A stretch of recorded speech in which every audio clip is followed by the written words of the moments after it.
សួស្តីបងប្អូនទាំងអស់គ្នាថ្ងៃនេះយើងមានព័ត៌មានអាប់ដេតមួយថ្មីទៀតអំពី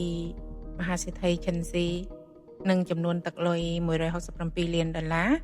ហើយថាតើគាត់ជាប់ពាក់ព័ន្ធអ្វីនឹងទឹកលុយនេះអញ្ចឹងកុំអាយខាតពេលយូរយើងទៅតាមដានរឿងនេះទាំងអស់គ្នាផ្លូវម៉ោនីកូសានអចលនទ្រព្យមួយក្នុងចំណោមចលនវត្ថុទាំងនេះត្រូវបានគេស្គាល់ថាជា Pigmentation ដែលមានតម្លៃ$167 លានប៉ុន្តែគ្មាននរណាម្នាក់ដឹងថានរណានៅទីនោះទេកំណត់ត្រាអចលនទ្រព្យបានចុះបញ្ជីក្រុមហ៊ុនមួយដែលមានឈ្មោះថា Great Supreme Limited ដែលបានដាក់បញ្ចូលក្នុងកោះ British Virgin គ្មានលេខទំនាក់ទំនងក្នុងស្រុកគ្មានឯកសារសាជីវកម្មប៉ុន្តែបន្តតូចមួយនៅក្នុងឯកសារបង្ហាញពីហិរញ្ញវត្ថុដែលជាឯកសារយោងទៅកាន់ក្រុមហ៊ុន Prin Holding Group នៅពេលអ្នកសារព័ត៌មានចាប់ផ្ដើមត្រួតពិនិត្យឯកសារអចលនទ្រព្យនៅដើមឆ្នាំ2024ពួកគេបានរកឃើញថា Great Supreme Limited បានផ្ទេរប្រាក់ចំនួន$47 លានតាមរយៈអន្តរការីសង្ហបុរីដែលភ្ជាប់ទៅនឹងម្ចាស់ក្រុមហ៊ុនអចលនទ្រព្យ Trust ដែលជាកម្មសិទ្ធិរបស់ Prin Group Holding ហត្ថលេខីរបស់ Trust គឺជាស្ត្រីម្នាក់ដែលបានបង្ហាញខ្លួនក្នុងការចុះបញ្ជីក្រុមហ៊ុនហុងកុងជាច្រើនក្នុងនាមជាអ្នកប្រឹក្សានិងអ្នកវិនិយោគប៉ុន្តែមុខរបរផ្សេងទៀតរបស់គាត់គឺជាជំនួយការប្រតិបត្តិរបស់ Chensi នៅក្នុងការស៊ើបអង្កេតឆ្នាំ2025លើការលាងលុយកខ្វក់ Digital អ្នកស៊ើបអង្កេតបានលើកឡើងអំពីអចលនទ្រព្យមួយក្នុងទីក្រុងហុងកុងដែលមានតម្លៃប្រហែលជា$170 លានដែលត្រូវបានគេជឿថាត្រូវបានប្រើប្រាស់សម្រាប់ការផ្លាស់ប្ដូរមូលធនហើយប្រែក្លាយរូបិយប័ណ្ណ Digital ទៅជាអចលនទ្រព្យជាក់ស្ដែងការពិពណ៌នាទីតាំងនិងបន្ទាត់ពេលវេលាត្រូវគ្នានឹង Pigmentation យ៉ាងពិតប្រាកដហើយទោះជាយ៉ាងណាឈ្មោះរបស់ Chensi មិនបង្ហាញនៅលើប័ណ្ណកម្មសិទ្ធិណាមួយឡើយផ្ទុយទៅវិញផ្លូវលំនេះឆ្លងកាត់អង្គភាពចំនួន7ពីហុងកុងទៅកាន់កោះ Virgin សិង្ហបុរីនិងកម្ពុជានៅពេលដែលការផ្ទេរចុងក្រោយត្រូវបានកត់ត្រានៅក្នុងឆ្នាំ2019កម្មសិទ្ធិរបស់អចលនទ្រព្យត្រូវបានលុបចេញពីកំណត់ត្រាសាធារណៈយ៉ាងមានប្រសិទ្ធភាពប៉ុន្តែការទូទាត់មិនបានបាត់ទេពួកគេបានលេចឡើងម្ដងទៀតនៅទូទាំងយុទ្ធការជាច្រើនដែលភ្ជាប់ទៅនឹងបណ្ដាញរបស់ Prin Group ទ្រព្យសកម្ម Crypto ដែលភ្ជាប់ជាមួយបណ្ដាញ Prin Group របស់កម្ពុជាជារឿយៗបានលេចឡើងម្ដងទៀតក្នុងទីផ្សារអចលនទ្រព្យប្រណិតរបស់ហុងកុងការរកឃើញនេះស្របតាមរបាយការណ៍ពីប្រតិបត្តិព័ត៌មានស៊ើបការណ៍ហិរញ្ញវត្ថុឆ្នាំ2025របស់ Interpol ដែលបានចុះបញ្ជីការកាន់កាប់អចលនទ្រព្យហុងកុងតម្លៃខ្ពស់ដែលភ្ជាប់ទៅនឹងក្រុមបោកប្រាស់នៅអាស៊ីអាគ្នេយ៍ដែលជាការលាងលុយកខ្វក់ដ៏សំខាន់ផ្នែកដ៏គួរឲ្យចាប់អារម្មណ៍បំផុតអង្គភាពមួយក្នុងចំណោមអង្គភាពហុងកុងដែលបានលើកឡើងគឺ Great Supreme Limited បានបង្ហាញខ្លួនម្ដងទៀតដែលបានចុះបញ្ជី BVIទោះបីជាមិនមានឈ្មោះនៅក្នុងបញ្ជីក៏ដោយក៏ការភ្ជាប់ទំនាក់ទំនងជាមួយ Prin Group គឺមិនអាចប្រកែកបានទន្ទឹមនឹងនេះដែរ Chensi បានរក្សារូបភាពនៃសប្បុរសជនស្របច្បាប់ហើយគាត់បានឧបត្ថម្ភមន្ទីរពេទ្យសប្បុរសធម៌បរិច្ចាគក្នុងកំឡុងជំងឺរាតត្បាតប៉ុន្តែនៅពីក្រោយរូបភាពនោះគឺវាលើសពីអ្វីដែលយើងរំពឹងទុកទៅទៀតនៅពេលដែលអ្នកស៊ើបអង្កេតបានចាប់ផ្ដើមបញ្ចូលគ្នានៅរចនាសម្ព័ន្ធកម្មសិទ្ធិនៅពីក្រោយវិមាន$167 លាននោះឈ្មោះមួយបានលេចឡើងម្ដងហើយម្ដងទៀតចូលយន្តជាស្ត្រីម្នាក់ដែលអត្តសញ្ញាណហាក់ដូចជាមើលមិនឃើញនៅក្រៅឯកសារក្រុមហ៊ុនមួយចំនួនតូចទំព័រ LinkedIn របស់នាងគឺទទេគ្មានរូបថតគ្មានប្រវត្តិការងារប៉ុន្តែហត្ថលេខារបស់នាងបានលេចចេញនៅលើឯកសារជាច្រើនដែលភ្ជាប់ប្រតិបត្តិការហុងកុងរបស់ Prin Group ទៅនឹងការកាន់កាប់ឯកសាររបស់ Chensi ហើយនៅពេលដែលបញ្ជីទណ្ឌកម្មឆ្នាំ2025របស់រដ្ឋាភិបាលសហរដ្ឋអាមេរិកត្រូវបានចេញផ្សាយឈ្មោះរបស់នាងនៅទីនោះដែលត្រូវបានពិពណ៌នាថាជាអ្នកគ្រប់គ្រងទ្រព្យសកម្មនិងអ្នករក្សាការសម្ងាត់ផ្ទាល់ខ្លួនដែលទទួលខុសត្រូវចំពោះការសម្របសម្រួលនៅឯនេសមុទ្រតើចូលយន្តជានរណានាងគឺជាអ្នកគ្រប់គ្រងផ្នែករដ្ឋបាលដែលស្ទាត់ជំនាញក្នុងភាសាអង់គ្លេសនិងភាសាចិនកុកងឺដែលបានចូលរួមជាមួយ Prin Group កាលពីដើមឆ្នាំអតីតបុគ្គលិកនៅទីនោះពួកគេពណ៌នានាងថាជាស្រមោលរបស់ Chensi ដែលមានវត្តមាននៅក្នុងរាល់ប្រតិបត្តិការសំខាន់ៗ Chensi ជឿទុកចិត្តនាងច្រើនជាងមេធាវីរបស់គាត់ទៅទៀតហើយមានពាក្យចចាមអារាមថានាងគ្រប់គ្រងគណនី BVI និងសង្ហបុរីដែលមានមូលដ្ឋានលើទ្រព្យសម្បត្តិផ្ទាល់ខ្លួនរបស់គាត់កំណត់ត្រាសាជីវកម្មឆ្នាំ2017បង្ហាញថាជោយុនបានដាក់បញ្ចូលអង្គភាពហុងកុងមួយឈ្មោះថា Mighty Divine Capital ដែលប្រតិបត្តិការ ពីអាសយដ្ឋានដូចគ្នាជាមួយ Prin Group Holding 68 Kimberley Road Tim Sasui ការិយាល័យនេះត្រូវបានចុះបញ្ជីជាផ្លូវការថាជាអគារពាណិជ្ជកម្ម Grade D ក្រោយមកត្រូវបានគេបង្ហាញឲ្យឃើញពីក្រុមហ៊ុន Shell យ៉ាងហោចណាស់ចំនួន7ដែលប្រើប្រាស់សម្រាប់ការផ្ទេរទ្រព្យសម្បត្តិនិងរូបិយប័ណ្ណ Crypto នៅពេលដែលនាយកតកបង្កកករណីមួយចំនួនក្នុងប្រទេសសង្ហបុរីជោយន្តក៏បានផ្លាស់ប្ដូរប្រតិបត្តិការភ្លាមៗទៅកាន់ទីក្រុងហុងកុង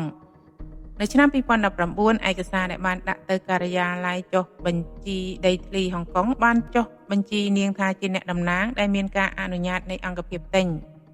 ការទូទាត់នេះត្រូវបានបំបែកជា3ប្រតិបត្តិការគឺ$60 លាន$52 លាននិង$55 លានម្នាក់មកពីគណនីផ្សេងគ្នាក្រោមឈ្មោះសាជីវកម្មផ្សេងគ្នា2នាក់ក្នុងចំណោមពួកគេបានទៅធនាគារ OCBC របស់សង្ហបុរីខណៈមួយទៀតមានប្រភពចេញពីធនាគារកម្ពុជាដែលសហការជាមួយក្រុមហ៊ុន Prin Group ចំនួនសរុបត្រូវគ្នានឹងតម្លៃចុងក្រោយរបស់អចលនទ្រព្យគឺ$1.3 ពាន់លានហុងកុងឬប្រហែលជា$167 លានអាមេរិកប៉ុន្តែអ្វីដែលធ្វើឲ្យគេចាប់អារម្មណ៍ខ្លាំងជាងនេះទៅទៀតគឺទ្រព្យសម្បត្តិផ្ទាល់ខ្លួនរបស់នាងយោងតាមការបែកធ្លាយរបាយការណ៍ធនាគារដែលត្រូវបានពិនិត្យដោយអ្នកស៊ើបអង្កេតអន្តរជាតិគណនីផ្ទាល់ខ្លួនរបស់ជោយុនមានទ្រព្យសម្បត្តិជាង$380 លានតែលើសពីអ្វីដែលលេខាធិការសាជីវកម្មអាចរកបានដោយស្របច្បាប់ឯកសារមួយចំនួនបង្ហាញថានាងបានវិនិយោគយ៉ាងច្រើននៅក្នុងសិល្បៈគ្រឿងអលង្ការពេជ្រនិងភាគហ៊ុនចុះបញ្ជីនៅហុងកុងដែលភ្ជាប់ជាមួយក្រុមហ៊ុនដែលគ្រប់គ្រងដោយ Brookfield Prin Group ការរំពឹងទុកអំពីតួនាទីពិតរបស់នាងកាន់តែស៊ីជម្រៅនៅពេលដែលអតីតអ្នកខាងក្នុងក្រុម Prin តែមិនបានបញ្ចេញឈ្មោះបានអះអាងថាជោយុនគឺជាអ្នកដោះស្រាយហិរញ្ញវត្ថុច្រើនជាងប្រសិនបើមានអ្វីកើតឡើងចំពោះឈិនស៊ីនាងដឹងថាអ្វីៗទាំងអស់នៅឯណាគ្រប់ក្រុមហ៊ុនកាបូបគ្រប់សោហើយសេចក្តីថ្លែងការណ៍នោះបានបង្កឲ្យមានការចង់ដឹងជាអន្តរជាតិតើជោយុនអាចកាន់កូនសោឯកជនទៅ120,000 Bitcoin របស់ឈិនស៊ីបានដែរឬទេខណៈពេលដែលវានៅតែមិនទាន់បញ្ជាក់អ្នកស៊ើបអង្កេតបានរកឃើញការឆ្លើយឆ្លងរវាងជោយុននិងក្រុមហ៊ុន FinTech របស់ប្រទេសសង្ហបុរីដែលមានឯកទេសក្នុងការគ្រប់គ្រងទ្រព្យសម្បត្តិ Digital អ៊ីមេលបានយោងគម្រោងមួយដែលមានឈ្មោះថា Aurora Vault ដែលត្រូវបានពិពណ៌នាថាជាប្រព័ន្ធផ្ទុកពហុស្រទាប់ជាមួយនឹងការចូលរួមប្រើដែលបានចែករំលែករវាងអ្នកទទួលបន្ទុក3នាក់ម្នាក់ក្នុងចំណោមអ្នកទទួលបន្ទុកទាំងនោះដែលចុះក្នុងបញ្ជីឈ្មោះតែ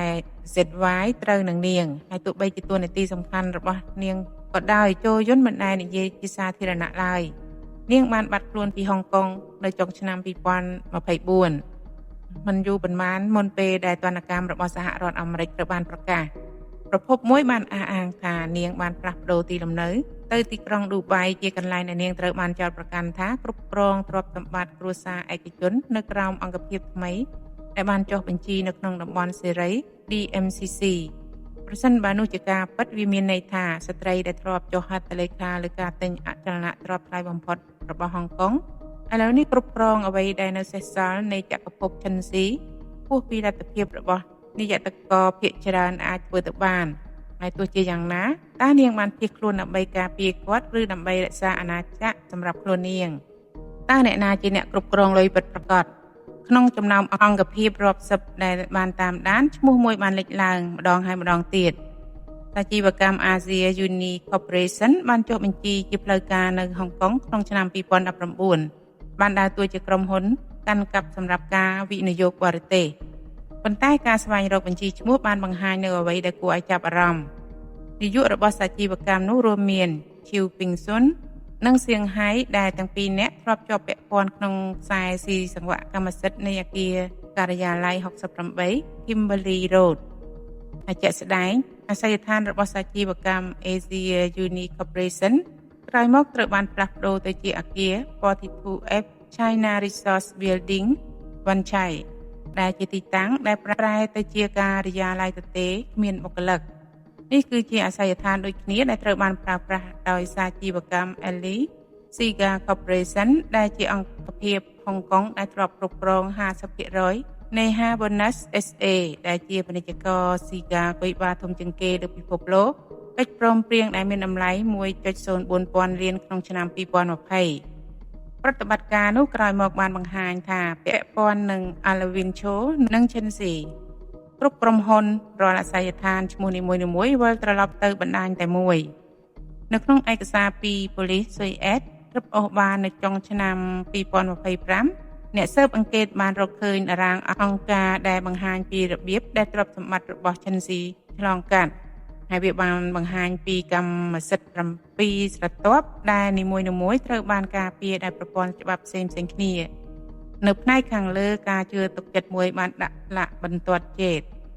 នៅខាងក្រោមក្រុមហ៊ុនដែលកាន់កាប់បានរីករាលដាលពីពេញប្រទេសចំនួន4ដែលក្រុមហ៊ុននីមួយៗគ្រប់គ្រងដោយនាយកដាច់ដោយឡែកដែលចែករំលែកទំនាក់ទំនងដែលមិនអាចមើលឃើញជាមួយ Print Group នៅពេលដែលតារាងទៅដល់ទីក្រុងហុងកុងមូលនិធិត្រូវបានផ្លាស់ប្ដូរទៅជាដើមទុនស្របច្បាប់ស្អាតគ្រប់គ្រាន់ដើម្បីទិញ Pigmentation ដោយមិនមានការជូនដំណឹង